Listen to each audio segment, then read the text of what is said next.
as the cost of living for Canadians continues to soar, the Tories are taking aim at the Liberal government's price on carbon. Pierre says he wants it frozen and planned increases put to a stop. His pitch prompted some heated exchanges in the House of Commons. The action that is taken is essential so that we have less Fionas, that we have less disasters, and less Canadians that are affected by global climate change. Mr. Speaker, that government is completely out of touch. Emissions have risen each and every year that this government has been in power, except for the year of the pandemic when they shut everything down. MPs are here to debate that. Rachel Bendayan is Parliamentary Secretary to the Associate Minister of Finance. Dan Albas is a BC Conservative MP, and Peter Julian is the NDP's House Leader. Hello to all three of you. Wonderful to have you with us this evening. I appreciate you making the time. Ms. Bendayan, I'll start with you. Gas prices, the latest report from Statistics Canada for August showed us we're 22% up from last year. Why not just press pause on any further increases? I understand that the program will continue in the future, but why not just press pause right now at this moment when Canadians are hurting? Isn't that reasonable?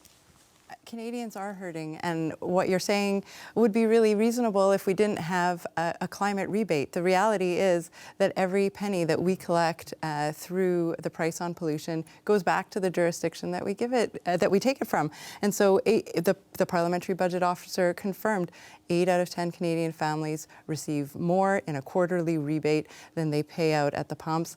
And for one, I don't understand how Mr. Poilievre is talking about the importance of affordability at this time of inflation, while at the same time proposing no concrete economic measures. Today is the first Opposition Day motion, and he chooses to attack climate change policies. And I think he owes an explanation to Canadians, or at least to be clear, what is he planning on doing with the climate rebate? That's $600 for a family in Ontario, over $950 for a family in Alberta. He's planning on taking these rebates away from Canadians at a time of high inflation? Well, I mean, it's rebates for stuff they've already paid for. And just on the Parliamentary Budget Officer's report, by 2030, when you factor in the increases, the calculation by the PBO is that 60% of people will actually not be better off when you also factor in the economic impact. So they will actually be paying more than they're taking in. Well, actually, the PBO report, that particular study, which, as you said, speaks to 2030, not today, doesn't even take into account the cost of climate change,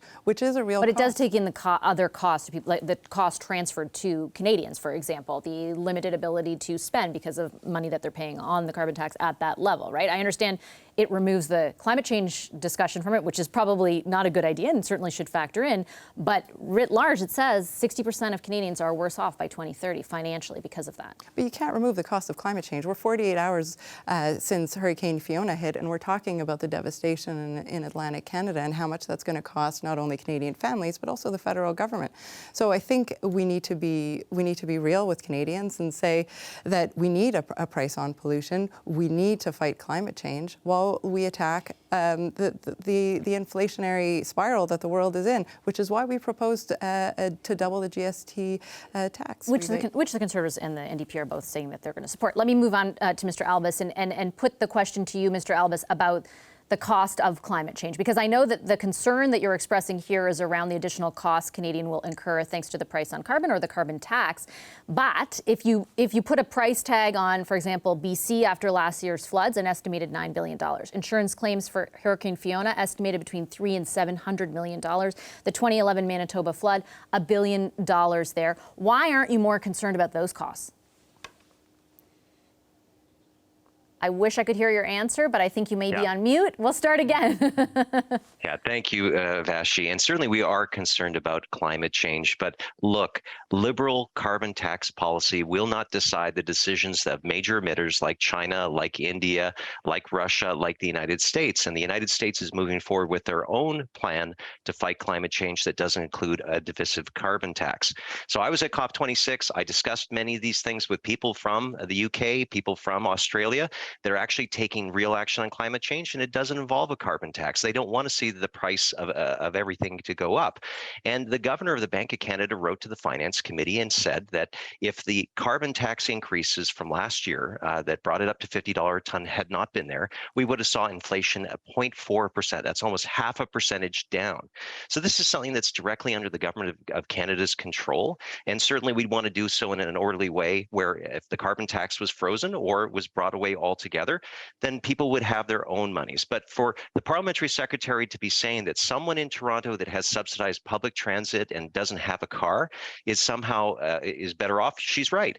But someone in a rural area, like take, for example, Hedley, BC, that has no hospital, it has no schools, for them, they have to drive either east to Princeton or west to go to places like Penticton. So at the end of the day, Vashi, the carbon tax is divisive, it's inflationary, and Pierre Poilievre wants to help single moms. He wants to help people with families that are struggling right now to put food on the table, to be able to do that. And that requires the government of Canada to start taking action on affordability and stop doing lip service. But Mr. Albas, what your party is doing is simply criticizing the plan the Liberals have put forth. During the leadership campaign, I heard nothing about a plan that your party under Pierre Poilievre would put forth to combat the very devastating, as we can see from Hurricane Fiona's effects of climate change. When is that plan coming? So let's be mindful that in 2015, the word carbon tax was not in the Liberal platform. In fact, they had 2 paragraphs that talked about climate change.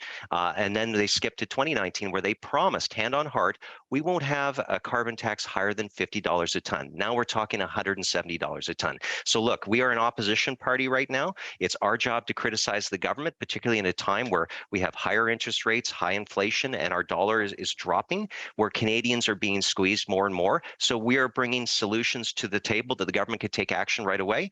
Mr. Poilievre is concerned about investment in Canada. We want to see adaptation and proper mitigation that actually supports Canadian jobs, that actually sees us displacing regimes like Russia in the world, getting off coal. Let's be mindful, Vashi, in the United States, when they switched from coal-fired facilities to natural gas, it reduced climate change. We can help other countries like India to do the same, and we can displace those bad actors like Russia while supporting Canadian paychecks. With respect, I mean, compelling China or India or Russia to change their climate change plans isn't necessarily one for Canada, but we'll move on and get an answer to that later. Mr. Julian, your party has talked a lot about corporate profits driving up the price of gas. You seem to shift the discussion to that during the debate today. Why wasn't that specifically a part of the agreement that your party made to prop up the Liberals? You talk about other tax measures, but not specifically going after that. We focused in on helping Canadian families. And so the dental care plan, putting in place support for renters, those are things that the Conservatives said this week they were going to try to rip up in the House of Commons. And it really belies the sincerity of the Conservatives. Mr. Albas said, well, Pierre Poilievre cares about people. Well, there's a couple of million renters that need that supplement, and the Conservatives are trying to stop it from actually going out to people. That, to me, is a contradiction, and it's the same when we talk about the gas price gouging. Conservatives and Liberals haven't taken action against that. You're absolutely right. And at the same time, you haven't we've seen grocery prices. Well, we've forced them to do a number of things, including putting in place a just transition legislation. Those are things that are important. But it's true that the NDP is different from both Liberals and Conservatives when it comes to the corporate greed that has fueled inflation, that is a big part of that, those extra prices that people are paying at the market or paying when they're filling up their gas tank. Conservatives and Liberals are of one mind that they are not going to take action. We feel differently. We believe that there should be action to stop that kind of profiteering from Canadians when they're suffering from inflation. Respectfully, though, those corporations, according to RBC, the oil companies, have propped up federal and provincial coffers to the tune of $48 billion this year. It's not like there's no money going into those coffers. Are you saying you'd rather they have a year like 2020 when they had to lay off 11% of their workforce and contributed very little to provincial and federal coffers? Because that argument, I don't know, is very salient to Canadians. There are billions of dollars in subsidies that go to oil and gas CEOs. We know that. And so what we have is a heavily subsidized industry. The subsidy is specific to carbon capture, though. I'll finish that by saying we believe that instead of subsidizing the oil and gas CEOs, Conservatives and Liberals agree with that they want to continue that. We believe that we need to put the money into clean energy and transitioning, which helps the battle against climate change. We lost 600 people in my region last year because of the heat dome that was caused by climate change. This is a reality. Hurricane Fiona killed Canadians. So we saw with the atmospheric river, BC cut off from the rest of the country. And the Conservatives really refusing to see climate change, and the Liberals' contradiction, still supporting massively oil and gas CEOs. I think Canadians are getting tired of seeing a real lack of action on climate change. Okay, I have to leave it there. I'm out of time. I want to thank all three of you for making the time this evening. Rachel Bendayan, Dan Albas, and Peter Julian, thanks so much.